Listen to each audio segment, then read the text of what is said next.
Oke, assalamualaikum warahmatullahi wabarakatuh. Apa kabar anak-anakku semua? Ya, semoga kalian semua dalam kondisi yang selalu sehat dan selalu semangat untuk mengikuti pembelajaran meskipun jarak jauh seperti ini. Dan kita berdoa semoga pandemi ini segera berlalu dan kita bisa menjalani hidup ini dengan normal kembali. Amin. Oke, pada kesempatan kali ini anak-anakku semua dengan semangat ya kita belajar mengenai reintegrasi sosial. Jadi hari ini kita akan belajar mengenai reintegrasi sosial. Yang sebelumnya kita sudah belajar mengenai disintegrasi sosial. Ya, sekarang kita saatnya belajar mengenai reintegrasi sosial. Oke, apa saja cakupannya? Cakupan materi yang kita pelajari pada kesempatan kali ini adalah: pertama, pengertian reintegrasi sosial; yang kedua, faktor pendorong; yang ketiga, proses pelaksanaannya; yang keempat, pihak-pihak yang terlibat. Jadi kita nanti harus paham mulai dari pengertian reintegrasi, faktor pendorongnya, proses pelaksanaannya, sampai pada pihak-pihak yang terlibat dalam proses reintegrasi sosial. Oke, langsung saja kita menuju poin pertama, pengertian reintegrasi sosial. Apa itu reintegrasi sosial? Mungkin yang sudah baca-baca pasti sudah tahu.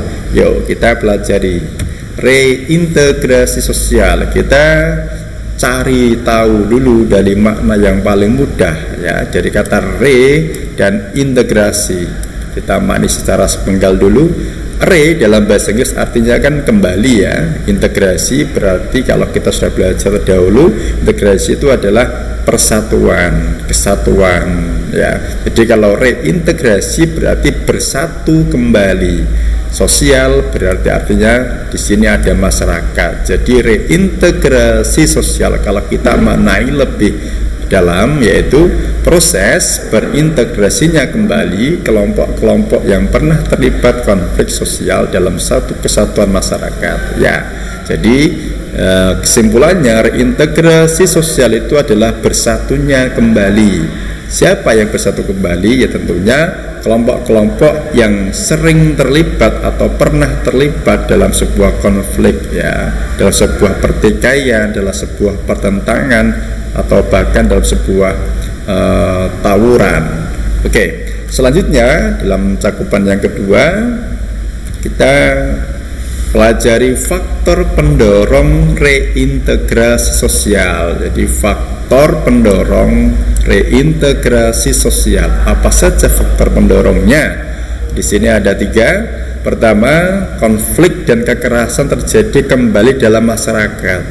Jadi faktor inilah yang mempengaruhi untuk terjadinya reintegrasi sosial, karena konflik dan kekerasan terjadi berulang-ulang, tidak selesai dalam satu penyelesaian. Makanya kemudian dibutuhkan reintegrasi. Berarti di sini ada masalah yang serius di sini ya, karena konflik dan kekerasan terjadi kembali, maka di sini ada permasalahan yang serius yang perlu diselesaikan. Kemudian yang kedua, muncul kesadaran kolektif dari berbagai pihak untuk membangun kembali hubungan antar masyarakat yang bercerai-berai. Di sini ada kesadaran kolektif. Kolektif itu kesadaran bersama ya dari berbagai pihak. Berarti mungkin pihak di sini ada tokoh masyarakat, ada masyarakat setempat, mungkin ada juga aparat, ada pemerintah ya. Di sini ada kesadaran kolektif untuk membangun kembali hubungan antara masyarakat yang tercerai-berai, karena kalau tercerai-berai itu tidak enak, tidak nyaman, dan pasti akan ada rasa-rasa kebencian di dalamnya. Kemudian yang faktor ketiga adalah keinginan menciptakan kembali kondisi aman, tentram, dan harmonis seperti sedia kala. Tentunya masyarakat menginginkan kondisi yang aman, tentram, harmonis ya, seperti saat-saat sebelum terjadi sebuah konflik atau pertikaian. Nah, jadi 3 faktor inilah yang mendorong terjadinya reintegrasi sosial. Selanjutnya, proses pelaksanaan reintegrasi sosial. Bagaimana proses pelaksanaannya? Yuk kita pelajari. proses pelaksanaan reintegrasi sosial ini kita mempelajari dari alurnya ya. Pertama, meredam konflik dilakukan dengan cara pelaksanaan reintegrasi. Jadi meredam konflik itu dilaksanakan reintegrasi yang bisa dilaksanakan dengan dua cara. Yang pertama yaitu kembali menggunakan upaya integrasi sosial yang di materi sebelumnya kita sudah belajar.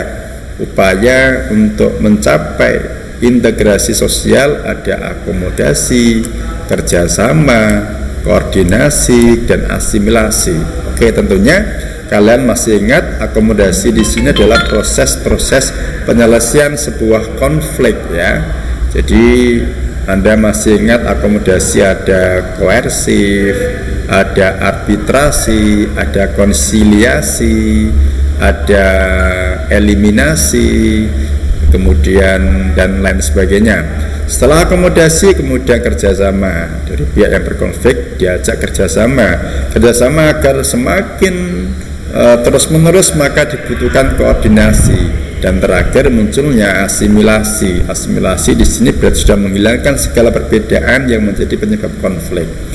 Yang kedua, langkah kedua, karena dengan integrasi saja ternyata nggak cukup, karena masih juga terjadi namanya konflik kembali. Maka yang kedua dibutuhkan menggunakan upaya reintegrasi. Yang pertama, trust building atau membangun sebuah kepercayaan antar pihak yang terlibat konflik. Karena kalau tidak ada kepercayaan ini, maka menjadi titik penyebab kembalinya terjadi sebuah konflik. Maka butuh namanya trust atau kepercayaan.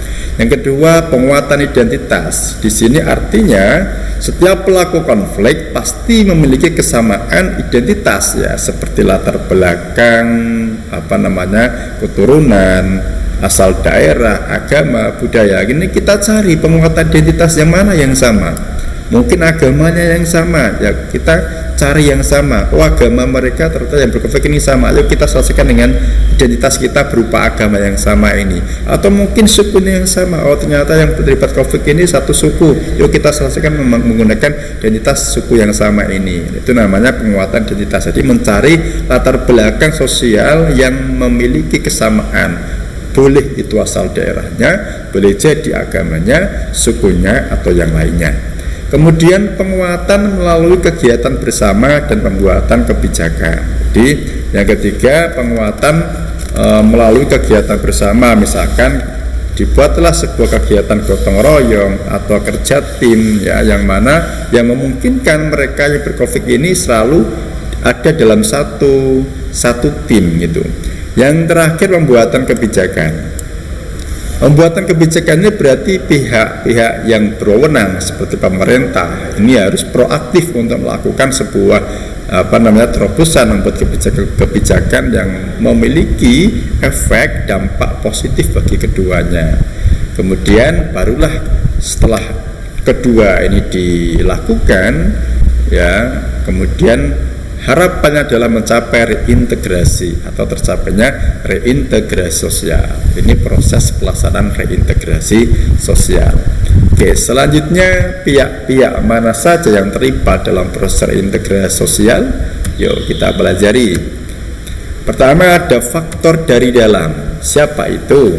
Ya, jadi di sini dibutuhkan pemimpin yang dihormati dan dipercaya baik, bersifat formal maupun non formal. Di sini pemimpin yang formal misalkan kepala desa atau kepala daerah ya. Kemudian pemimpin yang non formal mungkin bisa tokoh masyarakat, bisa pak kiai atau bisa kepala suku dan lain sebagainya. Ini faktor dari dalam masyarakat sendiri. Jadi tidak membutuhkan atau di luar dari kebutuhan-kebutuhan di luar masyarakat. Jadi ini faktor dari dalam atau intern. Jadi pemimpin yang dihormati baik yang formal maupun non formal. Bisa jadi tadi ada kepala desa, ada kepala daerah, atau yang non formal ada pak kiai, kepala suku dan lain sebagainya. Yang kedua adalah faktor dari luar. Siapa mereka?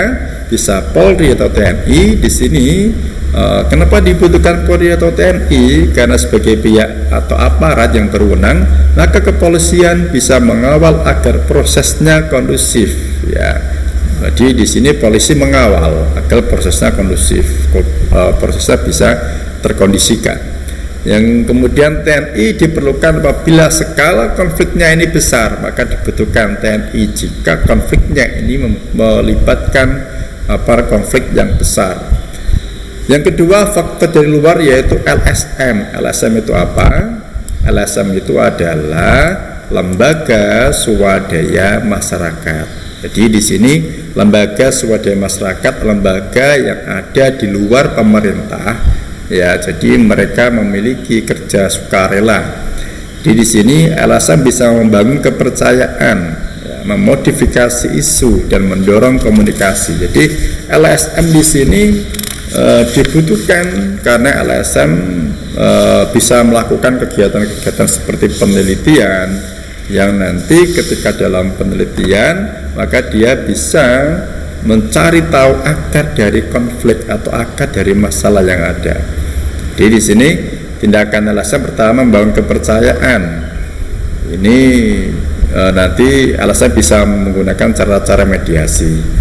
Yang kedua, modifikasi isu. Jadi isu dicari sumber masalahnya, memetakan masalah, kemudian memperkenalkan alternatif penyelesaian masalah, ya, penyelesaian masalah. Di sini memodifikasi isu. Yang terakhir, mendorong komunikasi. Jadi komunikasi antar pihak yang terlibat konflik didorong untuk bisa berkomunikasi biar nanti bisa mencari titik temunya. Oke. Kemudian badan khusus reintegrasi ini juga dibutuhkan jika nanti konfliknya itu cukup berdampak atau cukup dalam skala yang besar, ya, maka dibutuhkan badan khusus reintegrasi. Seperti konflik di Aceh itu juga dibutuhkan badan khusus reintegrasi. Jadi ini biasa badan khusus ini biasanya organisasi dibentuk oleh pemerintah dan biasanya satu masalah satu badan reintegrasi. Kemudian NGO luar negeri. Apa itu NGO? Ya, NGO itu sama dengan LSM, ya, sama dengan ini. Cuma kalau NGO itu LSM yang internasional, itu ya. NGO luar negeri. Ini jadi bisa LSM luar negeri yang ikut membantu proses penyelesaian konflik. Ini kalau memungkinkan bisa NGO luar negeri hadir untuk membantu menyelesaikan sebuah konflik. Yang terakhir yaitu organisasi internasional. Jadi organisasi internasional contohnya PBB. Jadi PBB dengan contoh mendatangkan pasukan perdamaian seperti di negara Lebanon itu kan PBB terlibat untuk mendatangkan pasukan perdamaian. Oke, itu pihak-pihak yang terlibat dalam proses reintegrasi sosial. Jadi sekian materi pada kesempatan kali ini, ya, dari mulai pengertian reintegrasi, kemudian faktor pendorong reintegrasi, kemudian pihak yang terlibat dalam reintegrasi serta proses pelaksanaan reintegrasi yang sudah tadi saya sampaikan. Semoga bisa kalian pahami. Sekian, tetap semangat belajarnya. Terima kasih. Wassalamualaikum warahmatullahi wabarakatuh.